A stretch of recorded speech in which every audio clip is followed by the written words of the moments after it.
முதல்ல பாஜகவை நம்பி இருந்தேன் அப்படின்னு ஓபிஎஸ் எங்கேயாவது சொன்னாரா? பாஜகவை நம்பி கெட்டேன் அப்படின்னு எங்கேயாவது சொன்னாரா? நம்ம பேசுவோம். மூணாவது, இன்னொரு கட்சியை நம்பி இருந்தா அவர் தலைவரா?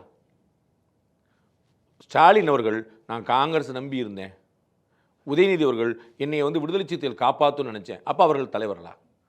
அவர் இல்லை. நான் முதல்ல புரிஞ்சுக்கணும். முதல்ல அவர் எங்கேயுமே சொல்லலை. ரெண்டாவது, அவருக்கு எங்கேயுமே அப்படி நடக்கலை. மூணாவது, அப்படி உண்மையிலே நடந்துச்சு, நீங்கள் சொன்னதான் உண்மை அப்படின்னா பிஜேபி நம்பி நான் மோசம் போயிட்டேன்னு திரு ஓ பன்னீர்செல்வம் சொல்வார். அது எப்படி தலைவராக இருக்கும்? இல்லை, என்டிஏ கூட்டிலேருந்து எதனால வந்தார்? அவருடைய கட்சிக்குள்ள பிரச்சனை.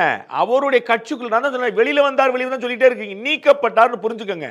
It was the decision of mister. இல்ல சார், நீங்க சொல்றது அதிமுகவிலிருந்து நீக்கப்பட்ட ஓபிஎஸ் குறித்து. நான் என்ன சொல்றேன், என்டிஏ கூட்டிலிருந்து ஓபிஎஸ் வெளியே வந்தாரா? அது எதனால வந்தாரு?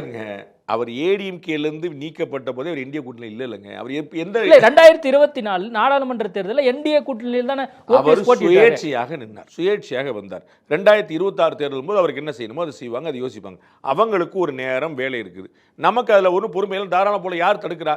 அண்ணன் அம்மா மக்கள் முன்னேற்றங்களும் அண்ணன் டிடிவி நான் வெளியே போறேன்டார். யார் தடுத்தா? இப்போ என்ன பிரச்சனை?